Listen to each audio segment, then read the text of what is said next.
going on, guys? Welcome to the Financial Griot, better known as TFG. So, here in the podcast, what we love to do is actually just tell stories that resonate with us. And within those stories is just an opportunity for growth and also an opportunity for understanding. And this podcast is really beyond discussions about finances. What we try to do is really push out there so you can become more financially literate. So incorporating actionable steps and ultimately building generational wealth. TFG. So my name is Alainta. As you can see, I am solo Zolo today. So my crew is not here. You have Lawrence Deva Gonzalez, better known as the neighborhood finance guy, somewhere out there being toxic. I'm not sure.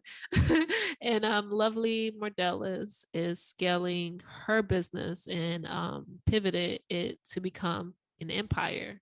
So we're all just doing our part, and collectively we are just sharing, our wisdom, our advice, and sharing our stories for people could just have a better understanding and hopefully become financially literate, right?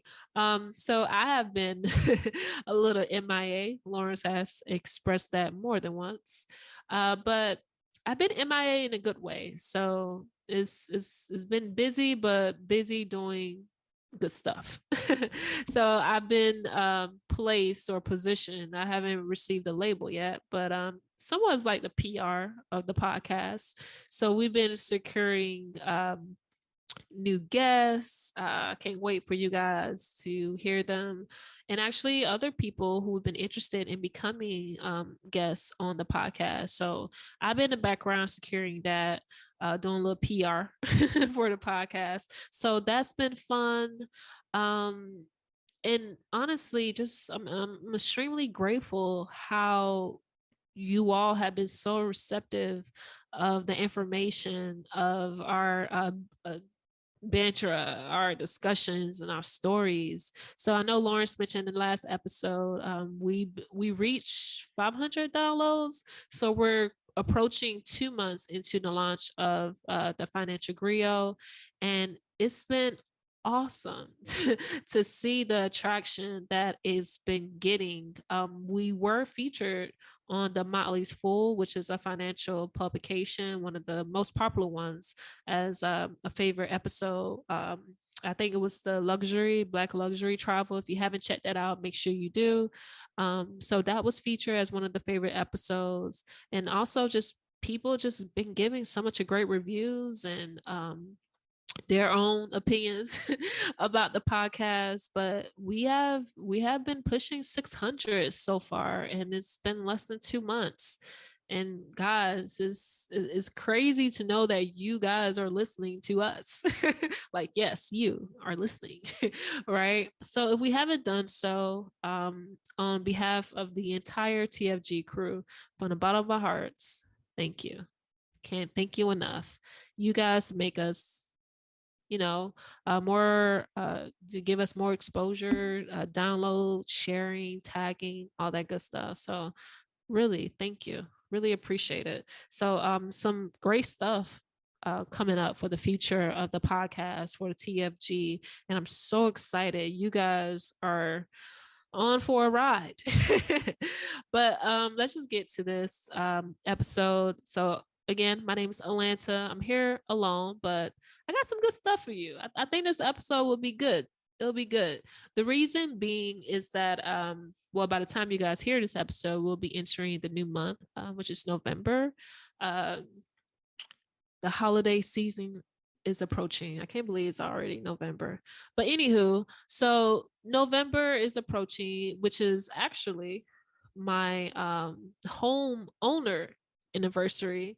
So I closed on my home last year, November 2020.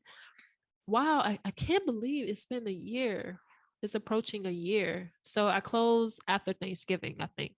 After or before, I'm not sure. It was sometime in November, end of November. I closed on my home. I think it was before Thanksgiving. I closed on my home. And And to this day, I still can't believe it's been a year. But yeah, so I'm approaching my 1 year anniversary of being a homeowner. And let me tell you guys, it's been real. All caps. All caps. It's been real. Living living in a home. I am used to living alone. So I always been living alone, renting, whatnot. But now, I have my family that lives with me who has rented out the guest room. But yeah, it's been pretty cool. So far, I'll say entering my 1 year anniversary. It's been really cool being a homeowner. So this is what the episode is really about, my home ownership anniversary and the pros and cons and what have I learned being a first time homeowner, right? And just some context. So I don't have children. I'm single, which means non-married, not married. So still single. So it was me in the process of just really going for it. Just, you know, I'm going to be a homeowner. That's what I sought out for myself. And I know that some people may look at being a homeowner, especially a single woman, as something. Well, maybe you should wait, and I heard all that stuff. Maybe you should wait, should have a family, and like, oh, maybe your husband. No, no, I wanted to take upon myself while in the process of waiting, quote unquote, for all those other things to happen. But I wanted to position myself to create wealth and have an asset that appreciate over time, right? And at first, honestly, it was scary. I was like, I don't know what to do with a house. Like, I was scared. And keep in mind, this is a woman that has lived in different countries, like honestly slept on the floor with complete strangers. I have stories to tell for days. Complete strangers, backpacking, just like country hopping, like all by myself. And for some odd reason, becoming a homeowner was scary as F. So scary. But I think I wanted to take on the challenge. I live by this philosophy in this quote that I created when I was participating with Toastmasters, one of my Toastmaster chapters. I was competing in a speaking contest. I forgot what was the theme, but anyway, I was speaking in the speaking, like, just competition, speech competition.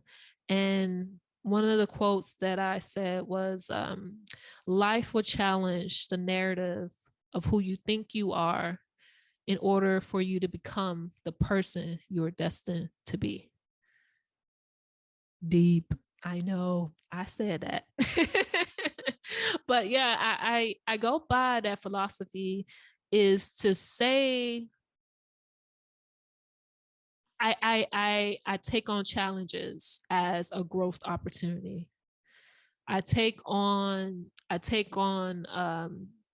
things that may be difficult, or things that I just want to cry and run away from, as an opportunity for me to become the person that I'm destined to become. And I got that quote from I think when I was doing the speech. What's it called? Yeah, the Black Panther. So there was a scene in the Black Panther, of course, when T'Challa was fighting for to keep his throne, right? When he was challenged the first time he fought. And let's be honest, he was getting beat up at first, right? We thought he was going to die. But there was a moment in the film where the queen, which is his mother, was looking up at him, and she gave him that look. We all know the black mamas. We know how the black mamas do, right? She gave him that look like, hey, tell him who you are. Like, yo, she gave him that look like, tell him who you are. And he got up and kind of shrug his shoulders off and start beating some, you know what I mean? he start, fighting back. It was something about that moment that I just love. That's one of my favorite parts of the film that I just love. And I took that and created that philosophy in that quote about life will just throw you challenges, right?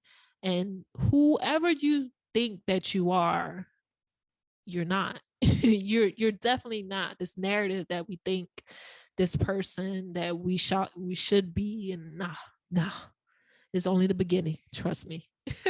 It's only the beginning. So going back to my first year, homeowners, my lessons and things that I learned, it has been a ride, and I want to share that with you guys, like the pros, the cons, what did I learn. Whew. All right, let's just stick to the pros right now. Let's just stick to the pros of becoming a homeowner. And that is for the most part just owning, right? Like, I own this home. This is mine. Like, I am on the deed, all that good stuff. Like, closing is my signature. I own my home. And it's something that I was proud, because we're seeing less and less of people, especially in the millennials, is we're drawing away of becoming a homeowner. And it's not appealing for us to own anything anymore. I'm not sure why, especially homeowners. I think it's that, that philosophy or that idea of, just up and leaving and doing what you want to do and travel. I get it. Trust me, I definitely get it. But when I look back and I look at statistics of ownership, home ownership, but specifically within Black and brown people, just like, wow. Like, I just couldn't believe how we're just so far of no longer grasping the concept of owning. So I'm just gonna throw you guys some numbers, statistics that I have found. And one of them is almost 50% of um over 50% more of white people are more likely to own homes than people of any other races. Almost over 50% are more likely to own homes. That is crazy. um, and I never understood why it was such a scary moment for me to own. Um, but once I got into the idea of owning, I knew that I was capable, I was able to do it. Because when you think about it, I'm 32. So I've been renting almost, I'll say 15 years, 15, 16 years. Either I had a roommate or I lived alone for the bulk of the time before I purchased my home. Even in South Korea, I lived on my own. I had a small unit. College, I lived on my own. Young adulthood, I lived on my own. So for the most part, I lived alone. So I always felt as though like I done that without getting, evicted. Thank gosh. And I paid, my rent on time. Why can't I do that when it comes to my own home? So that's the idea I went in when closing on my own, closing on my home. Another pro is, fixed mortgage. Fixed mortgage is real. Is real. At first, it really got to me because me signing my name on the closing documents of 30 years mortgage, I'm just like, what? I'm signing my life 30 years, right? But I have to look at it as a pro, because when you think about renting, like every place that I rented, right, I think it increased every year. My last apartment, it increased. So I used to live in this condo, really nice place. It had like an extra bedroom or something like that I use as an office space. um I think my rent, this was back in 2016 or something. I think my rent was like 11.20 or something, and then with water and everything came up to like close to 12.50, 12.60 or something along those lines. So but every year it typically increased, and when the last year I was there, I was just like, I'm not with this increase rent. So I decided to look for another place to rent. But one thing I like about being a homeowner is that fixed mortgage. I never have to worry about my mortgage increasing. Right, maybe property tax, but that's another episode. But I don't have to worry about my mortgage increasing. It's fixed price. That's it. Right. Another statistic I want to throw out there, speaking of fixed mortgage, is that the average cost of rent has increased by 61%. So knowing that, yes, it's a 30-year mortgage, but again, I never have to worry about my rent. I mean, I'm sorry, my mortgage increasing. A good friend of mine, really cool homeboy, a few months ago, he was, hysterical, just, well, not necessarily hysterical, just upset, pretty much. So him and his wife have to move out of their one bedroom because the landlord, which is a private owner, raised their one bedroom apartment from a $1,250 to $1,730. Yes, $1,730. That's almost $500. That's like 480, I think, if I'm not mistaken. That's almost $500 increase. Like no updates, no nothing. I'm like, is he gonna renovate something? He like, no. Like there's nothing extra, no additional appliances or anything like that. He's just raising the rent, and it had me, look up um laws. I'm like, okay, I gotta help my friend. But unfortunately there isn't any laws that protect Florida renters. If you are in a privately owned residential, the owner have as much um space to increase the rent as much as they want. There's no cap. I know certain places like New York and other, city or states, they may have potential caps, so they don't raise the rent as crazy prices. But here in Florida, they do not. Whatever the owner want to raise their rent, they raise their rent. Now, granted, potentially you may lose out on potential tenants, whatnot, but honestly, at the end of the day, people need places to live.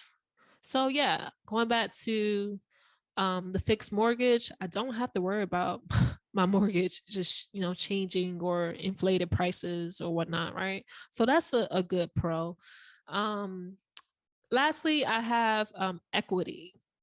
Equity. So equity. My home is an appreciating asset. So if you don't know what equity is the difference between your actual loan and the value of your home, right? So between those things, that's your equity. So being close to a year, the anniversary of being a homeowner, my equity has skyrocketed within this last year. I'm always checking like, what? Huh? Like that's insane. But the market is doing what it's doing for the housing market, so that's another part of it. But it's appreciating like crazy. And the thing that I like about having equity in my home is that it gives me better financial options, right? If I want to take out the loan to pay off this, or if I want to just renovate this place, or if I just want to potentially look for another place to buy, I can do so.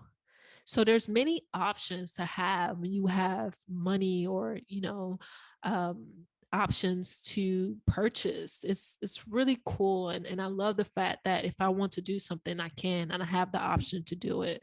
So equity is where it's at, and that is a definite pro of being a homeowner.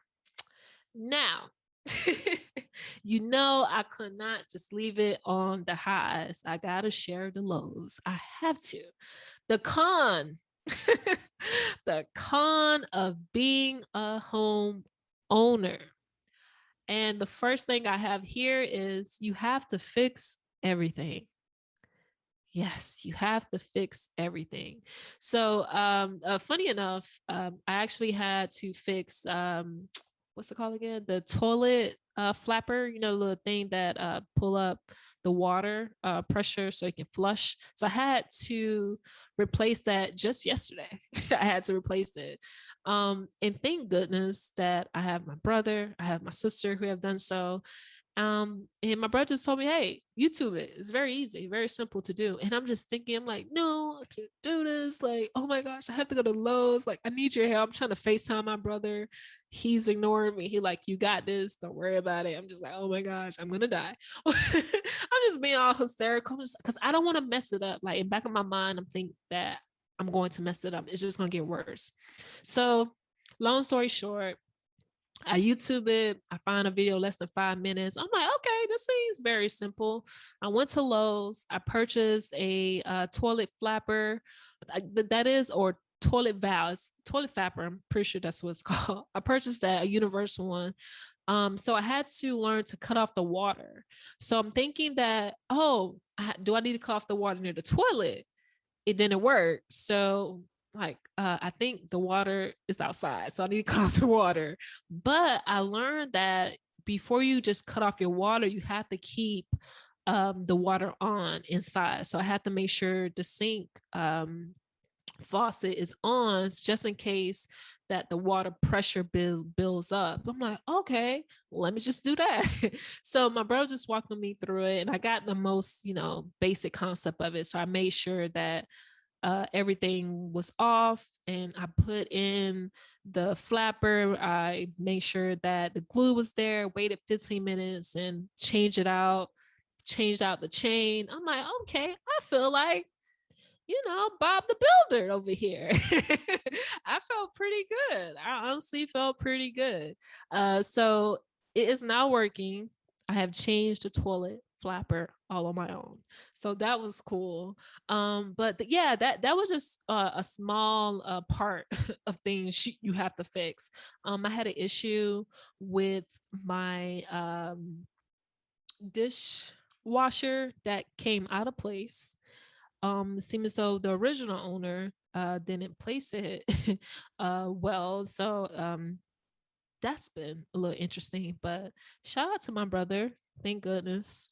Shout out to all the older brothers, but shout out to my brother for being there for me because I didn't know what to do. So he helped me position it, but it will come at some point that I will have to replace that dishwasher. And I've learned that dishwashers are not cheap. So yeah, you have to learn to, fix everything. You don't have a maintenance person to call, to schedule, and they'll come by and fix it. Nah, nah.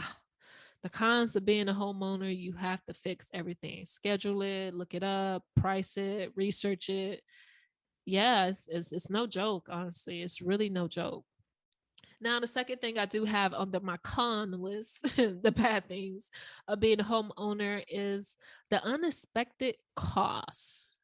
It is no understatement. There's a lot of unexpected costs of being a homeowner. So just to share a little bit of my unexpected costs is I moved into the home in November. This is before Thanksgiving. And my AC went out the first 4 months of being in my home.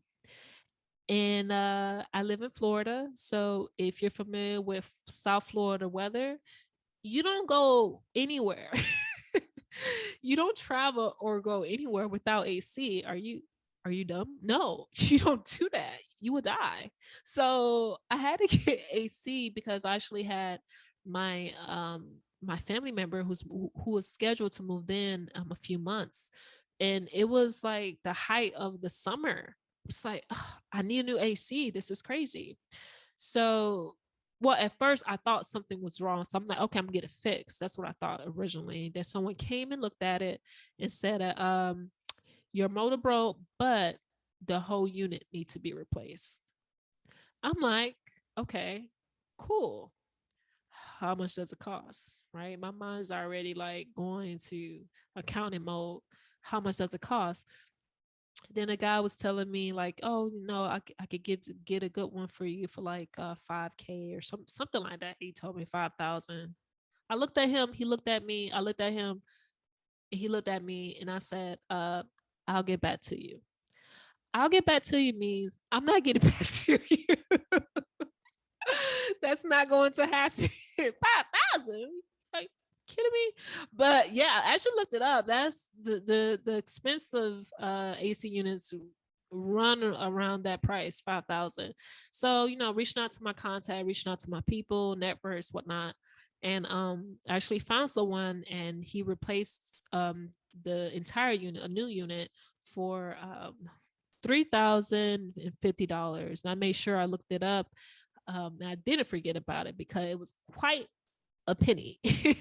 Yeah, but he replaced it. It had a 1 or 2 year warranty. He typically come in if there's any issues or anything. I could just call him up. But yeah, first 4 months of being in my new home, I had to drop $3,000 on a new AC unit. And it wasn't just one of those things you could kind of just, wait to buy. This is an AC, right? I live in South Florida. This is something I actually need.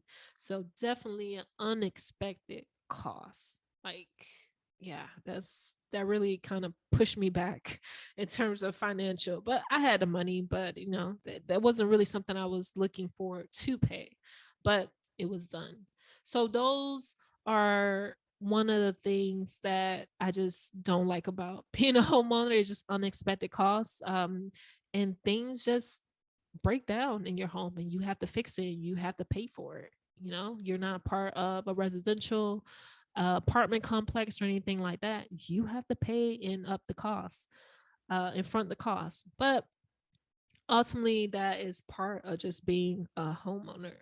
Another con is, when it comes to being a homeowner, is essentially the fact that you just can't up and leave. Like it's just like not move to a different state or anything along those lines. You have an entire home that you have to look for, and the expenses and whatnot. So that's a con, but also will place that as a pro as well, because like I mentioned earlier, no matter what, people will always need somewhere to stay. So I always have the opportunity to rent out my home if I choose. It's just that certain opportunities that I may do if I want to move for a job or something like that, I have to really consider doing so, if I want to do it, because I'll have to rent out my place or sell my place, right? So that's just a con, is that you just can't up and leave like you wanted to. But it's something that I'm learning, that no matter what, this will always be my home, right? If I don't have anything, I have a home. Some people don't even have that or even access to their own place. And I'm just so grateful that I had jumped over that hoop and did it and became a homeowner. And I didn't wait and I didn't look uh, for others for their own, opinions. I kind of just did it. And I'm just so happy because I learned so much from this process of being a homeowner, and not to be afraid to do something. um so yeah, that's really it. Another random, when I was researching some numbers, this is just a random statistic, I just didn't know about it. So it says in Romania they have the highest home ownership rate at 96.4 who are homeowners. I never knew that. That is crazy. So over uh, damn near the entire population are homeowners. So that's something, like a random fact. But yeah, so that's really it in terms of my home ownership anniversary. Like, it is coming down to a year, and I have learned, I have grown, I have progressed. And I'm just so happy I did it, guys. And I know some people may feel like it's scary. People may look at it as though it's intimidating, but I'm telling you, there's nothing like owning your home. Nothing like it. And I wake up every day being so grateful that I'm in my home. My mom, my father have dreamed of this, of their children being here in America, being homeowners, building wealth. And I take that with me every day. Like, this is what my ancestors and my family wanted for me. So I make sure to capitalize on that opportunity. So, yeah, that is it.